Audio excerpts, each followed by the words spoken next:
Bienvenue dans ce tutoriel portant sur l'entête de l'usager dans CrystalNet. Dans ce tutoriel, vous apprendrez à consulter les informations se trouvant dans l'entête de l'usager. On retrouve l'entête de l'usager dans plusieurs fonctionnalités de CrystalNet. Cette entête permet de voir l'information de base sur l'usager ayant été mis en contexte depuis une liste d'usagers. Voyons en détail les différentes sections de l'entête. La section à l'extrême gauche révèle les renseignements personnels de l'usager et permet d'accéder à certaines fonctionnalités. Elle comprend un avatar représentant l'usager selon son âge et son sexe, s'il y a lieu des icônes indiquant que l'usager est porteur d'un agent pathogène, que l'usager est décédé ou que le dossier de l'usager est sous clé, le niveau de soins souhaité par l'usager. Si un astérisque s'affiche à côté du niveau de soins, vous pouvez cliquer dessus pour voir s'afficher des précisions. Le nom, le prénom et le sexe de l'usager, la date de naissance et l'âge de l'usager, son numéro d'assurance maladie, une icône permettant d'ajouter l'usager à une liste personnalisée, de le retirer d'une liste ou d'ajouter un commentaire ou un suivi concernant l'usager en contexte, le cas échéant des icônes permettant d'accéder à certaines applications externes et des icônes permettant à l'intervenant d'accéder aux notes d'évolution concernant l'usager, aux informations de l'usager et au DPE léger. Si cette icône flottante s'affiche à gauche de l'entête, c'est qu'il existe un ou plusieurs liens interusagers pour l'usager. En cliquant sur l'icône, vous pouvez naviguer entre les usagers liés. Notez que si un seul usager est lié à l'usager en contexte, vous serez automatiquement dirigé vers le détail usager de l'usager lié si vous cliquez sur l'icône flottante. La deuxième section de l'entête indique l'information sur les visites courantes.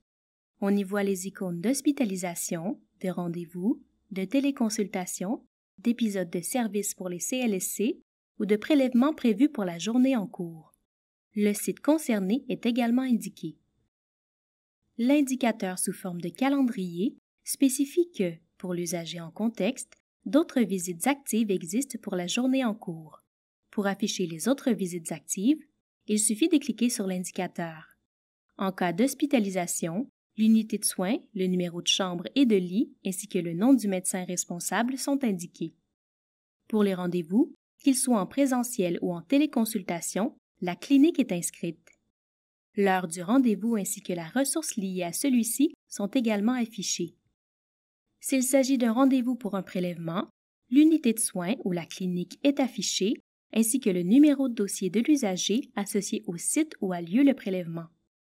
S'il s'agit d'un épisode de service, le site où a lieu l'épisode de service ainsi que le numéro de dossier de l'usager associé à ce site, le programme ou le sous-programme et le nom de l'intervenant responsable de l'usager sont indiqués.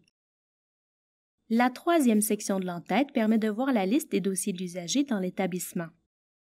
Le site, le numéro de dossier et le statut de numérisation du dossier sont indiqués. Notons que si le dossier n'est pas encore numérisé, aucun statut de numérisation n'est affiché. De plus, le numéro de dossier en gras correspond au numéro de dossier de la visite active. Si vous voyez cette icône, c'est que l'usager a plus de 4 numéros de dossier au sein des différents sites de l'établissement. En cliquant sur l'icône, vous pourrez ensuite visualiser l'ensemble des numéros de dossier et des sites auxquels ils sont liés. La section suivante permet de consulter les informations liées au médecin de famille de l'usager, au groupe et aux professionnels délégués. Ces informations proviennent du dossier Santé Québec DSQ. Si l'usager est suivi par un médecin de famille, l'utilisateur verra s'afficher dans cette section le nom et le prénom du médecin de famille, son numéro de permis, ainsi que l'établissement et la ville dans lesquels il pratique. Si l'usager est suivi par un professionnel délégué, le nom et le prénom de ce professionnel, ainsi que son numéro de permis, s'afficheront. Si l'usager est suivi par un groupe de médecins, on verra plutôt le nom de l'établissement et la date de début de la prise en charge s'afficher dans cette section. Si l'usager est hébergé en CHSLD, l'icône suivante s'affiche et les informations sur le médecin de famille ne s'affichent plus puisque l'usager est suivi par les médecins attitrés au CHSLD. La ligne « Dernière mise à jour » indique le moment où la dernière vérification a été faite au DSQ. Le bouton au bout de cette ligne permet de rafraîchir l'information. Enfin, le chevron permet de réduire l'entête de l'usager. L'entête réduit est un mince bandeau bleu où s'affichent les informations liées à l'identité de l'usager, soit le nom, le prénom, le sexe, la date de naissance, l'âge et le numéro d'assurance maladie, ainsi que le site de la visite courante. Certaines icônes d'accès s'affichent également. À tout moment, il est possible de revenir à l'en-tête complet en cliquant à nouveau sur le chevron.